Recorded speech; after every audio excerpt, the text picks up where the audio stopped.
The Great Hall of the Galactic Council was filled with voices from across the galaxy. Creatures of all shapes and sizes sat in their special seats, each one designed for their different bodies. Some had wings, others had tentacles, and many had extra arms or strange colors that humans had never seen. Commander Zethkar stood up slowly from his seat. He was tall, much taller than most beings in the room. His body looked like a giant insect with 4 strong arms and large eyes that could see in many directions at once. His green skin had scars from many battles, and everyone knew he was one of the greatest war heroes in the galaxy. The room became quiet when Zethkar stood. He had fought in more wars than most beings could count. He had saved entire planets and defeated enemies that others thought were impossible to beat. When he spoke, everyone listened. Today, the council was talking about a new species that wanted to join them. This species called themselves humans, and they came from a small blue planet called Earth. Most of the aliens in the room thought humans were weak and not important. Quillmoth, a being made of living crystal, spoke first. His voice sounded like glass breaking when he talked. "These humans are nothing special," he said. "They are just animals that learn to use tools. They cannot even control energy properly. Why should we let them join our great council?" A representative from the Depth Lords agreed. The Depth Lords lived in the deep oceans of their water world. They spoke through a machine that changed their underwater language into words others could understand. "These land creatures have no power," the machine said for them. "They are trapped on their one small world. They mean nothing to us." Other aliens nodded and made sounds of agreement. The Kithara, who looked like giant ants, clicked their approval. The Sorok, who were like large lizards, hissed in agreement. Everyone seemed to think that humans were too weak and too primitive to be part of the Galactic Council. But Zethkar raised one of his 4 hands. "I ask permission to speak," he said in his deep voice. The room became completely silent. When a war hero like Zethkar wanted to speak, everyone stopped talking and listened carefully. "You all think these humans are weak," Zethkar began. "You think they are not dangerous. You think they are just another primitive species that will never matter in our galaxy." He looked around the room with his large compound eyes. "I thought the same thing once. I was very wrong." The aliens in the room looked at each other with confusion. How could Zethkar be wrong about something like this? He was never wrong about military matters. 3 years ago, Zethkar continued, I was commanding a joint task force in the Outer Rim. We had a big problem. A group of space pirates had taken control of several star systems. They were stealing from trade ships and killing innocent people. Their leader was a cruel warlord named Krakthos. Everyone in the room knew about Krakthos. He was famous throughout the galaxy for being violent and smart. His pirate army had over 300 ships, and they had built a huge fortress in an asteroid belt. Many alien armies had tried to defeat him, but they all failed. Some of the best military minds in the galaxy had lost battles against Krakthos. We tried everything, Zethkar said. We sent our best ships and our strongest warriors. We used our most advanced weapons and our smartest battle plans. Nothing worked. Krakthos was too clever, and his fortress was too strong. We lost many good soldiers trying to defeat him. The room was completely quiet now. Every alien was listening to every word Zethkar said. Then something unexpected happened, the commander continued. We received a message from Earth. These humans said they wanted to help us fight the pirates. At first we thought it was a joke. How could such a primitive species help us when we could not win ourselves? Zethkar paused and looked around the room again. The human fleet that came to help us had only 12 ships. 12! We had over 200 ships and still could not win. Their ships were small and looked very old. They used projectile weapons. Instead of energy beams, they moved with chemical rockets instead of gravity drives. Everything about them seemed backwards and primitive. Some of the aliens in the room started to laugh quietly. The idea of such primitive ships helping in a real war seemed funny to them. The human fleet commander was named Jake Morrison, Zethkar said. He was a short, thick man with gray hair and scars on his hands. He did not look like a great warrior. He did not speak in fancy military language. He was more worried about making sure his crew had enough coffee to drink than about our battle plans. More aliens laughed. Coffee was a human drink that most aliens thought was strange and bitter. When we had our first meeting to plan the attack, Zethkar continued, Captain Morrison asked simple questions. He wanted to know how many pirates there were, what kinds of ships they had, and where they kept their prisoners. He did not ask about their energy shield frequencies or their weapon power levels. He asked about things that seemed unimportant. Zethkar's voice became more serious. Morrison also asked strange questions about the pirates themselves. He wanted to know what species they were, how they made decisions, and what they were afraid of. When our military experts tried to explain complex battle tactics, Morrison would nod politely and then ask something simple like, how do they choose their leaders? Or what do they do when they get scared? The aliens in the room were not laughing anymore. They were starting to wonder where the story was going. We made a battle plan, Zethkar said. It was a standard Galactic Council strategy. We would attack the outer defenses of the pirate fortress with our big ships. We would use coordinated energy weapon attacks to break through their shields. The human ships would stay in the back and provide support. We did not expect them to do much fighting. Zethkar looked directly at Quillmoth, the crystalline being who had called humans primitive animals. We thought we were protecting them from the real fighting. We thought their weak ships would be destroyed quickly if they got too close to the battle. The commander's voice became even more serious. The battle began exactly as we planned. Our ships moved into position and started firing at the pirate defenses. The pirates fired back with their powerful weapons. It was a normal space battle, the kind we had fought many times before. He paused for a long moment. Then something happened that none of us expected. The human ships broke formation. Instead of staying in the back where they were supposed to be safe, they scattered in all directions. It looked like they were panicking. We thought they were about to be destroyed. Zethkar's compound eyes seemed to focus on something far away, as if he was remembering the battle clearly. Captain Morrison's voice came over our communication system. He said just 4 words. Humans, execute Plan Alpha. Then everything changed. The room was so quiet that the only sound was the soft humming of the air recycling systems. What happened next, Zethkar said slowly, taught me that we knew nothing about what humans are really capable of. What we saw that day changed everything I thought I knew about warfare, about strategy, and about what it means to be dangerous in this galaxy. He looked around the room one more time. Every alien was staring at him, waiting to hear what happened next. Tomorrow I will tell you the rest of the story, Zethkar said. But tonight I want you all to think about this question. What if the most dangerous species in the galaxy is not the one with the biggest weapons or the fastest ships? What if the most dangerous species is the one that thinks completely differently from everyone else? With that, Commander Zethkar sat down, leaving the entire Galactic Council chamber in stunned silence, wondering what the humans had done that could frighten one of the galaxy's greatest war heroes. The next day, the Galactic Council chamber was packed with even more beings than before. Word had spread about Commander Zethkar's story, and everyone wanted to hear what happened next. Some aliens had even brought recording devices to capture every word the war hero would say. Zethkar stood up again, his forearms folded behind his back. His compound eyes looked across the room at all the different species waiting to hear his tale. Yesterday, many of them had been laughing about weak humans. Today, none of them were laughing. You want to know what Plan Alpha was? Zethkar began. You want to know what the humans did that day that changed everything? I will tell you, but first you must understand something important about how most species fight wars. The commander walked to the center of the speaking area. When we fight, we use logic. We calculate the enemy's strength and compare it to our own strength. We look at their weapons and compare them to our weapons. We make plans based on what we think will happen if we do certain things. This is how civilized beings fight wars. Several aliens nodded in agreement.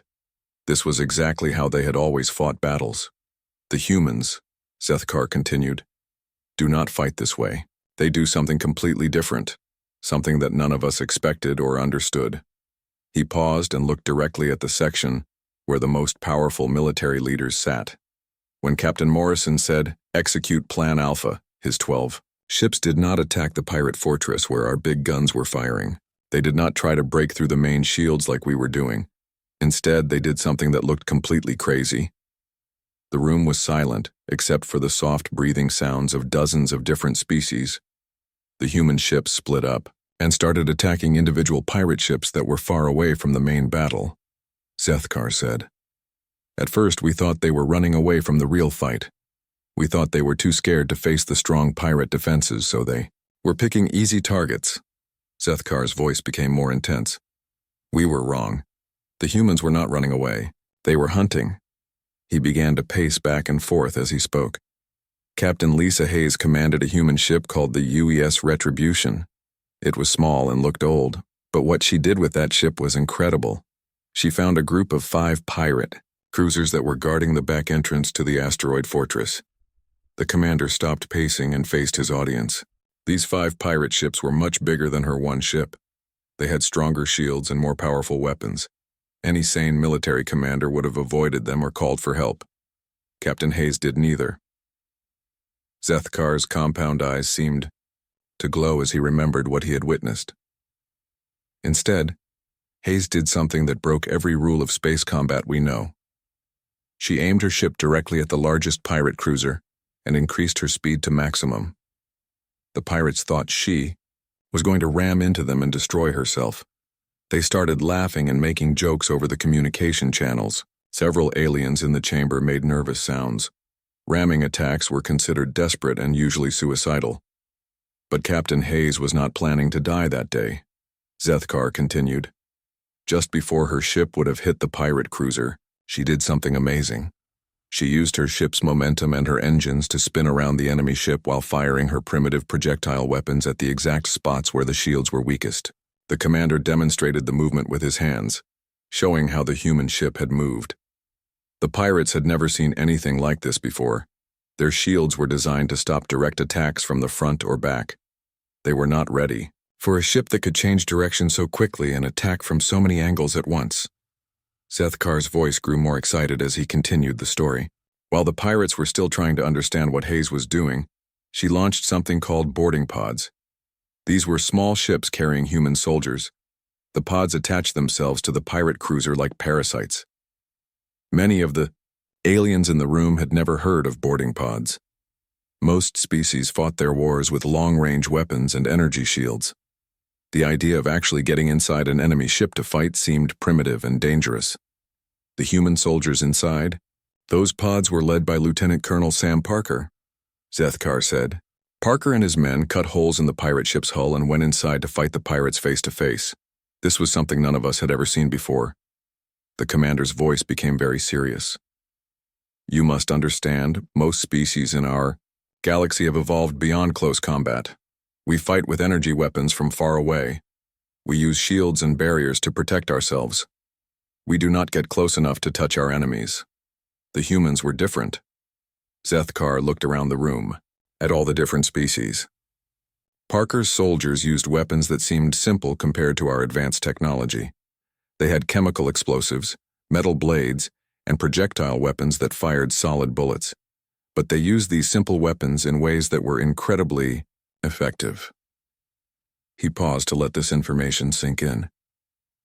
The pirates inside their ship were completely unprepared for this kind of fighting. They had energy weapons that were very powerful, but they were designed for fighting in open space, not in the narrow hallways of a ship. The humans moved through the ship like they had been born to fight in small spaces. Zethkar began to pace, again. But the most incredible part was not their weapons or their fighting skills. It was how they worked together. Every human soldier seemed to know exactly what the others were going to do without talking to each other. They moved like they were all part of one mind. The commander stopped and looked directly at the military section again. In less than 20 minutes, Parker's small team had captured the entire pirate cruiser. A ship with over 300 pirates on it was taken by 30 human soldiers. The other 4 pirate ships in the group were so shocked by what they had seen that they surrendered without fighting. Gasps and surprised sounds came from many parts of the chamber. This seemed impossible to most of the aliens listening. While Captain Hayes was doing this, Zethkar continued. The other human ships were doing similar things all around the battlefield. Each human captain seemed to have their own plan, but somehow all their plans worked together perfectly. He walked closer to where the council leaders sat. Captain Morrison's ship found the pirates' communication center and did something we still do not completely understand. A human engineer named Elena Rodriguez used a simple portable computer to break into the pirates' entire communication network. Zethkar shook his head as if he still couldn't believe what he had seen. When we asked Rodriguez how she did this, she said it was easy because human computers were designed to be hacked by other humans. She said this made humans very good at finding weaknesses in any computer system. The commander's voice became darker. But the most disturbing thing happened when the pirates tried to use their prisoners as shields. There were innocent people from many different species being held captive in the pirate fortress. The pirates threatened to kill them if we continued attacking. Every alien in the room knew this was a common pirate tactic. Most military forces would have to stop their attack and try to negotiate. It usually meant the pirates would escape. Captain Morrison's response was immediate, Zethkar said. He told his ships to prepare something called Plan Delta. I asked him what this meant, and he said it was a rescue operation that would save the prisoners while eliminating the pirates holding them. Zethkar's compound eyes focused on something in the distance as he remembered. What happened next seemed impossible. The humans launched a coordinated attack that hit every pirate guard holding prisoners at exactly the same time. The timing had to be perfect, or innocent people would die. If they were even 1 second too early or too late, the plan would fail. The room was completely silent now. Every being was hanging on every word. The operation worked perfectly, Zethkar said quietly. Every single prisoner was rescued. Every single pirate guard was eliminated. Not one innocent person was harmed.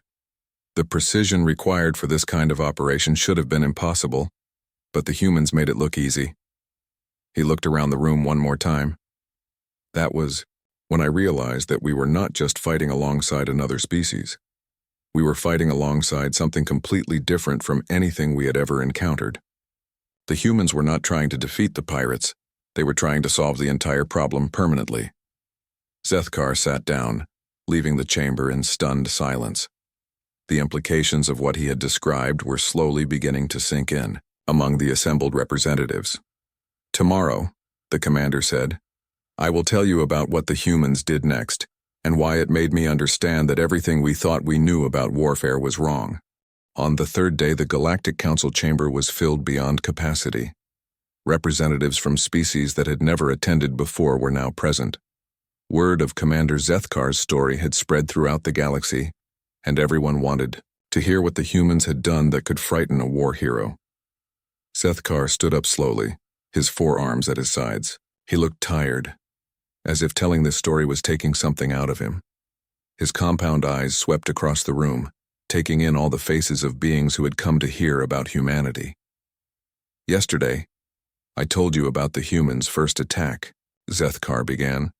I told you how they rescued prisoners and captured ships in ways we had never seen before, but that was just the beginning. What I'm about to tell you today will help you understand why the humans are different from every other species in this galaxy. The commander walked to the center of the speaking area. After the first day of fighting, we thought the battle was going well.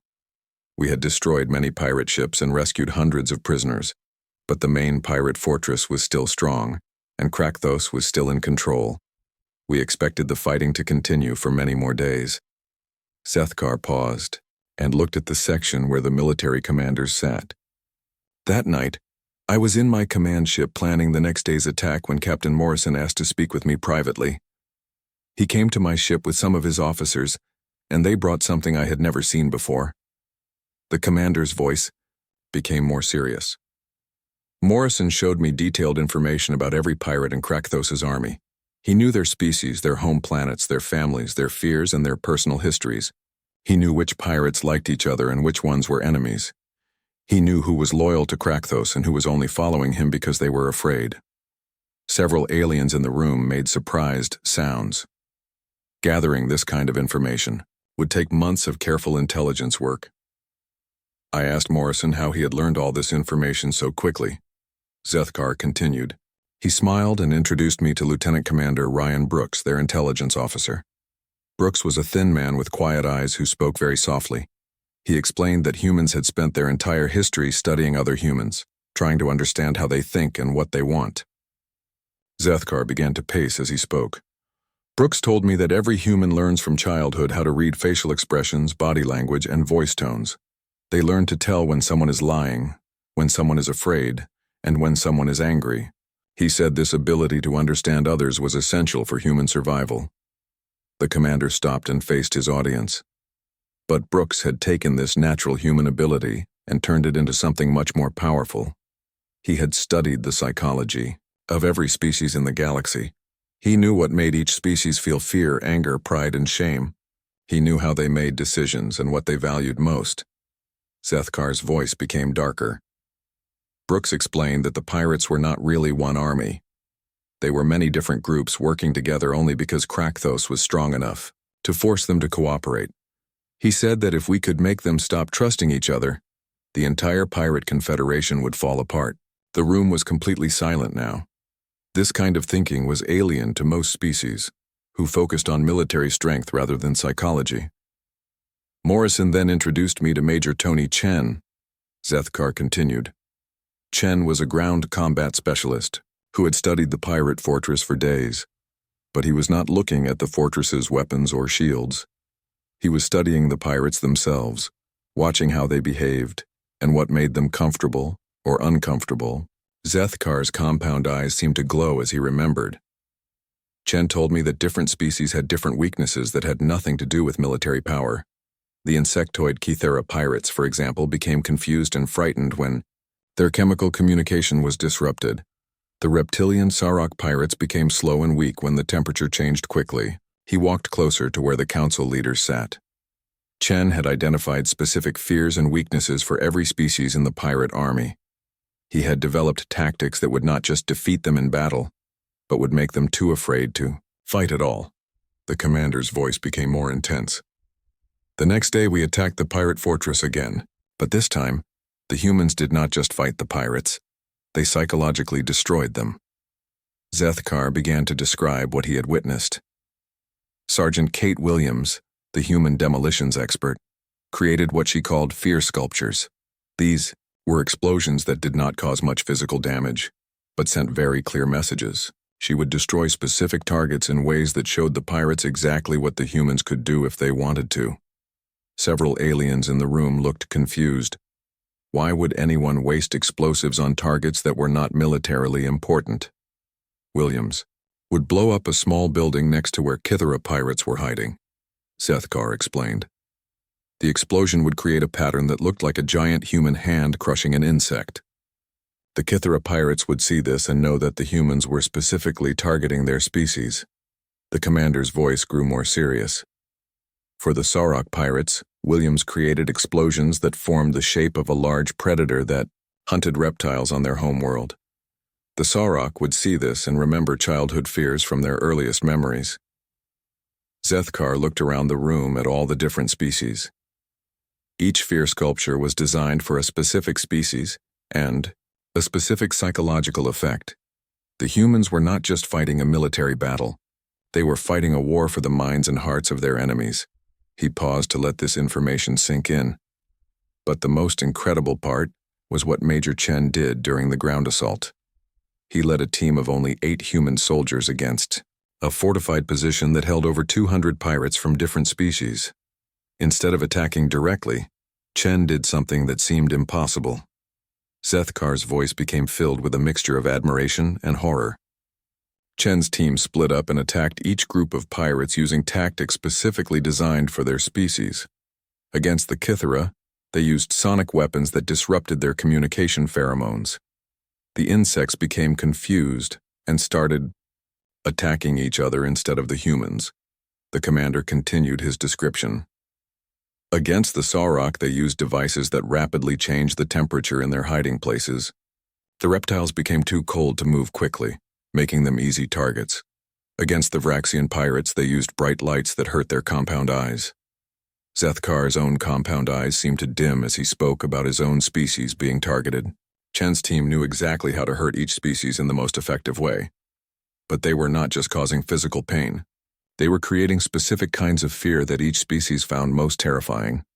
The room was completely silent, except for the sound of different species breathing in different ways. Within 6 hours, Zethkar said quietly, the fortress that had held out against our attacks for weeks was falling apart from the inside. The pirates were not being defeated by superior weapons or numbers. They were being defeated by their own fears. He walked back to the center of the speaking area, but the most disturbing conversation I had was with Captain Morrison that evening. I asked him how his people had learned to fight this way. His answer changed everything I thought I knew about humanity. Zethkar's voice became very quiet, forcing everyone to lean forward to hear him. Morrison told me that what we had seen was not special human military training. He said that every human learned these skills as children, just by growing up around other humans. He said that understanding psychology and exploiting weaknesses was as natural to humans as breathing. The commander looked directly at the most powerful beings in the room. Then Morrison said something that still gives me nightmares. He said that everything we had seen so far was what humans considered restrained combat. He said they were being very careful not to cause unnecessary suffering or permanent damage. Zethkar's forearms trembled slightly as he spoke. When I asked him what unrestrained human combat would look like, Morrison just smiled and said that he hoped we would never have to find out. He said that what we were seeing was not war. It was what humans called police action. The commander sat down heavily, his compound eyes staring at the floor. Tomorrow, I will tell you about the end of the battle and what I learned about humanity's true nature. But tonight, I want you to think about this. If what we saw was just humans being polite, what are they really capable of when they stop being polite? The chamber erupted in nervous chatter as representatives from dozens of species tried to process what they had just heard. For the first time in galactic history, an entire room full of advanced civilizations was afraid of a species they had never met. The fourth day brought the largest gathering in Galactic Council history. Ships from across the galaxy had arrived during the night, carrying representatives who had traveled for days just to hear Commander Zethkar's story. Even species that had never shown interest in council affairs were now present, sitting in temporary seats that had been quickly installed. Zethkar looked older when he stood up this time. The weight of telling this story seemed to be affecting him physically. His forearms moved more slowly and his compound eyes seemed dimmer than before. But his voice was still strong when he began to speak. Today I will tell you about the end of the battle, Zethkar said. I will tell you about what the humans did to finish the war, and why it made me realize that we understand nothing about what real warfare means. The commander walked slowly to the center of the speaking area. After 3 days of fighting, the pirate fortress was damaged but still strong. Krakthos was still alive and still in command. We had rescued many prisoners and destroyed many pirate ships, but the main fortress could have held out for months. The energy shields protecting it were some of the strongest in the galaxy. Zethkar paused and looked around the packed chamber. All of us expected a long siege. We were prepared to spend weeks or even months slowly wearing down the pirate defenses. This was how wars were fought. You attacked, the enemy defended, and eventually one side became too weak to continue. The commander's voice became more serious. But the humans had a completely different plan. Captain Morrison called it the final solution, and when he explained it to me, I thought he was joking.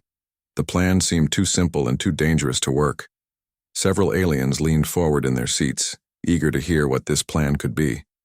Morrison gathered his officers and explained something he called social engineering warfare. Zethkar continued. He said that instead of breaking the fortress walls, they were going to make the fortress break itself. Instead of defeating Krakthos in battle, they were going to make Krakthos defeat himself. The commander began to pace as he spoke. Lieutenant Commander Ryan Brooks had been studying the relationships between different pirate groups inside the fortress. He had identified old enemies, personal rivals, and groups that did not trust each other.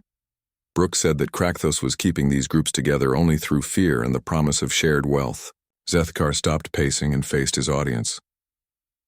The humans decided to remove both the fear and the promise. They were going to make the pirates more afraid of each other than they were of Krakthos, and they were going to make each group believe that the others were stealing their share of the treasure. The room was completely silent. This kind of strategy was beyond what most species could imagine. Captain Julie Stevens volunteered to lead what Morrison called an infiltration mission, Zethkar said. Stevens was a small woman with short brown hair and calm eyes. She looked like she could not hurt anyone. But Brooks had chosen her because she was an expert in what humans call social manipulation. The commander's voice became filled with a mixture of admiration and fear. Stevens and her team did not attack the fortress with weapons. They used small, invisible drones to sneak inside. These drones carried something much more dangerous than explosives. They carried information.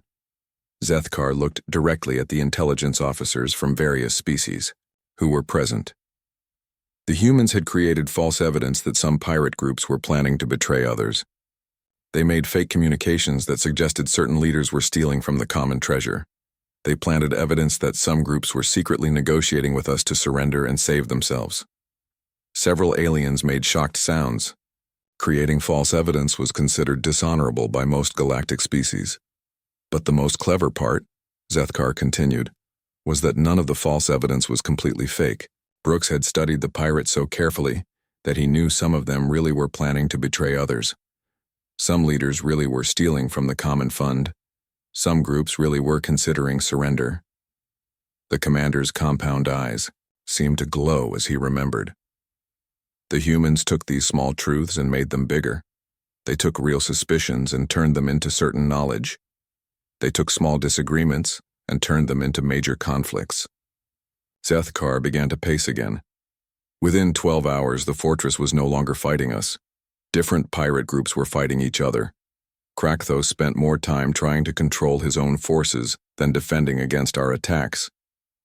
The room was so quiet that individual breathing could be heard from different species.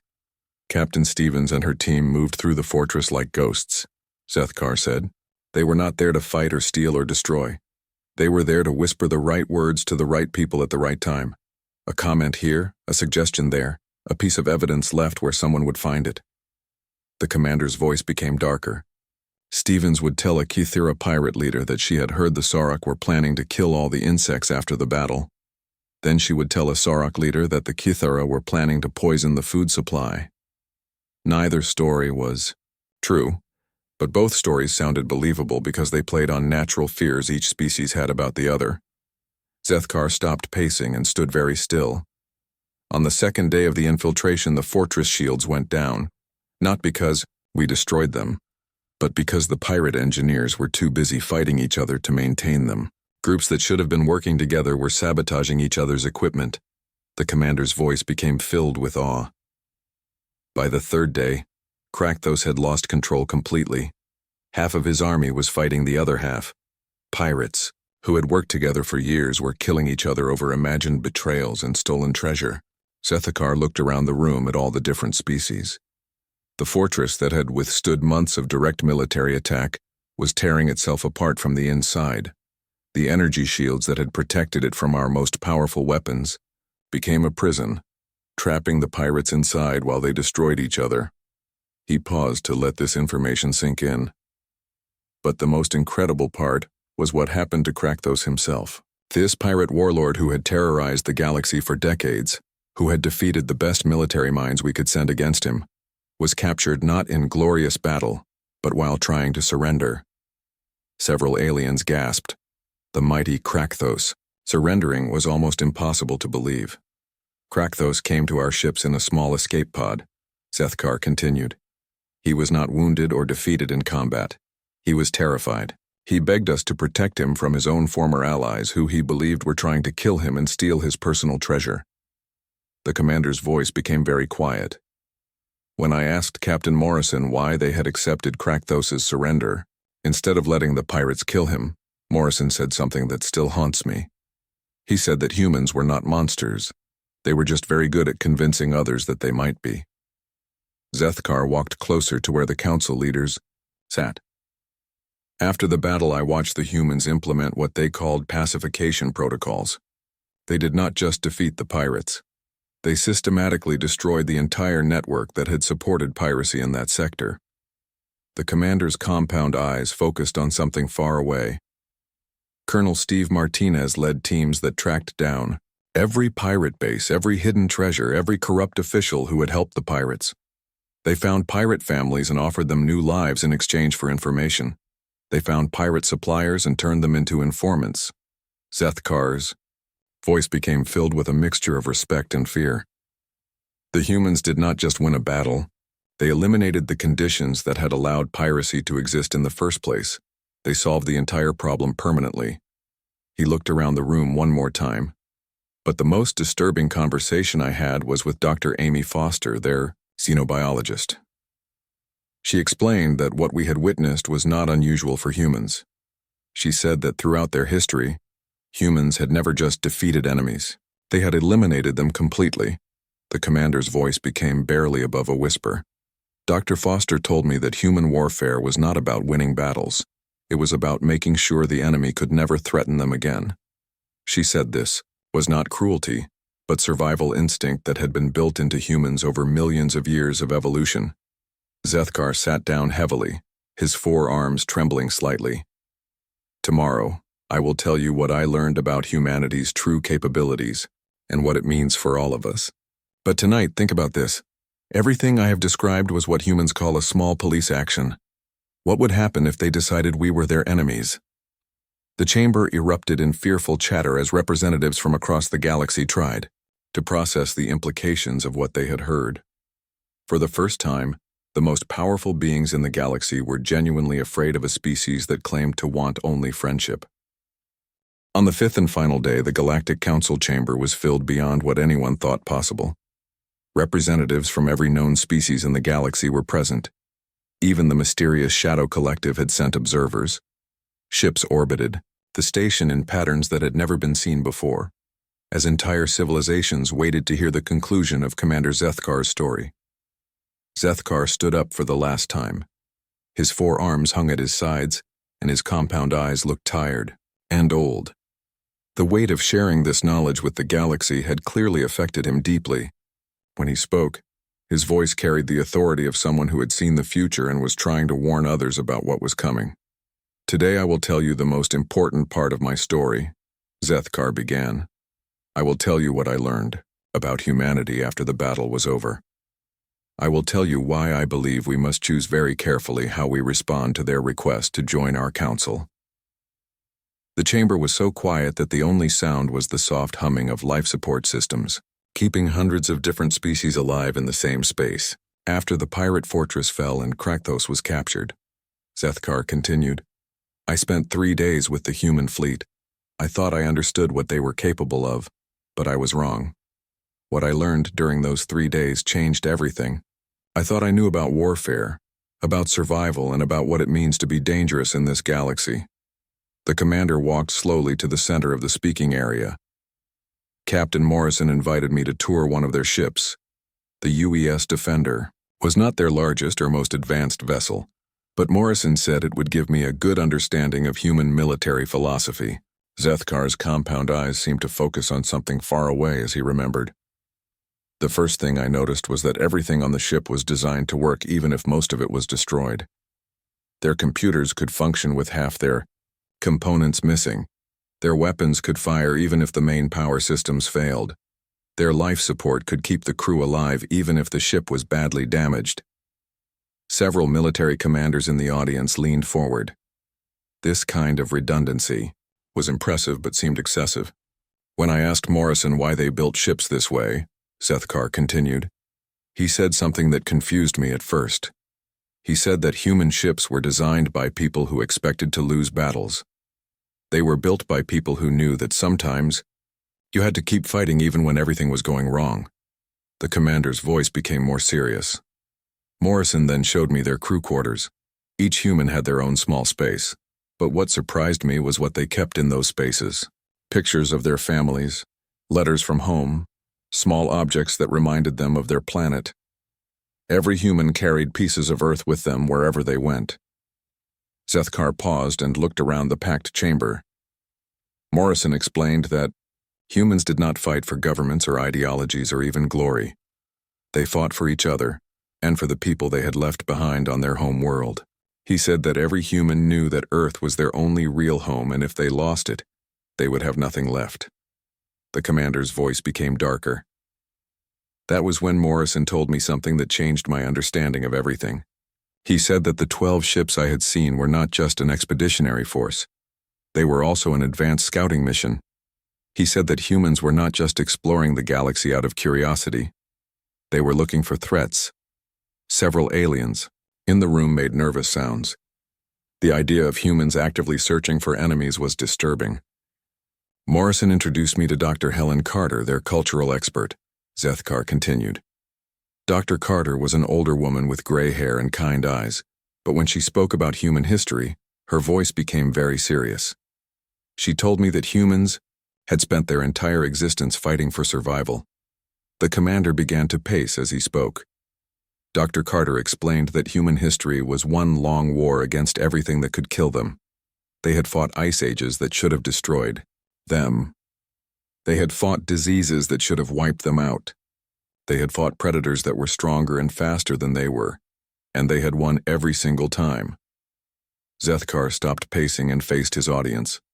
But the most important thing Dr. Carter told me was that humans had also spent thousands of years fighting each other. She said that every human military technique, every strategy, every weapon had been tested against other humans who were just as smart and just as determined to survive.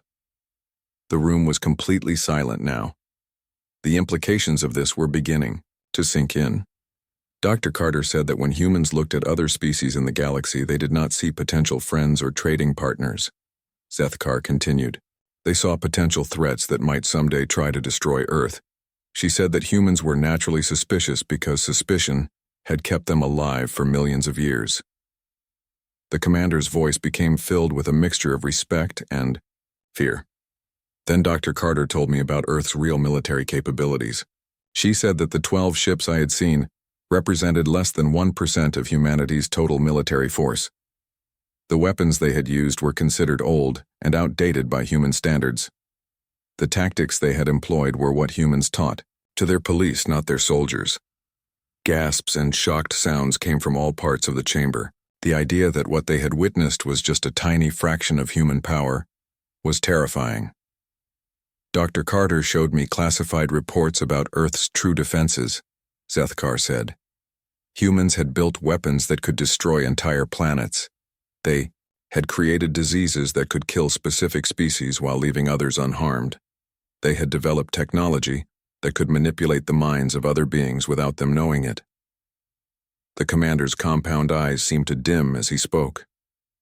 But the most frightening thing was not their weapons or their technology. It was their planning. Dr. Carter showed me documents that proved humans had already developed detailed strategies for fighting every species in the galaxy. They had studied our weaknesses, our fears, our social structures, and our military capabilities. Zethkar walked closer to where the council leaders sat. Humans had war plans for fighting the Kithara hive mind. They had strategies for defeating Saurok cold-blood biology. They had tactics for countering Vraxian compound vision. They had studied every species and figured out how to destroy us if necessary. The commander's voice became barely above a whisper. When I asked Dr. Carter why humans had done this, she said it was simple survival planning. She said that if any species in the galaxy decided to attack Earth, humans wanted to be ready to defend themselves. She said that being unprepared for war was the best way to guarantee that war would happen. Zethkar stopped walking and stood very still. On my last day with the human fleet, Captain Morrison asked me a question that I still think about every day. He asked me whether I thought the galaxy would be safer with humans as friends or as enemies. The commander looked around the room at all the different species. Morrison explained that humans were not asking permission to join the galactic community. They were simply being polite enough to announce their arrival. He said that humans would continue to explore the galaxy and establish colonies whether we welcomed them or not. Zethkar's voice became very serious. Morrison told me that humans preferred to be friends with other species. They wanted to trade, to share knowledge, and to work together for mutual benefit. But if other species chose to see humans as enemies, then humans would respond accordingly.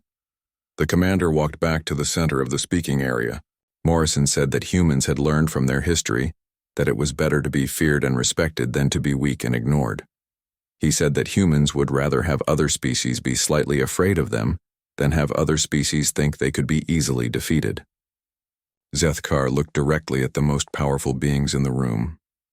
3 months after I returned from the Outer Rim, I submitted my report to the Council Military Command. I recommended that humanity be granted immediate membership in the Galactic Council with full voting rights and military alliance status. The commander's voice became filled with conviction. I made this recommendation not because humans are weak and need our protection, but because they are strong and we need their friendship. I recommended alliance because I believe that having humans as enemies would be the worst mistake our galaxy could make. Zethkar stood tall and looked around the chamber one final time. The choice is simple. We can welcome humanity as equal partners while they are still willing to be our friends. Or we can treat them as enemies and discover what happens when the most dangerous species in the galaxy decides we are threats to their survival. The commander sat down, leaving the chamber in complete silence. For several minutes, no one spoke or moved. Finally, the council speaker stood up and called for an immediate vote on humanity's membership application. The vote was unanimous. For the first time in Galactic Council history, a species was granted membership not because they needed protection, but because everyone else did. As the session ended and representatives began to leave, many of them looked up at the stars through the station's windows and wondered what other surprises humanity might have waiting for the galaxy. In the distance, Earth's small blue light seemed somehow brighter and more ominous than it had before.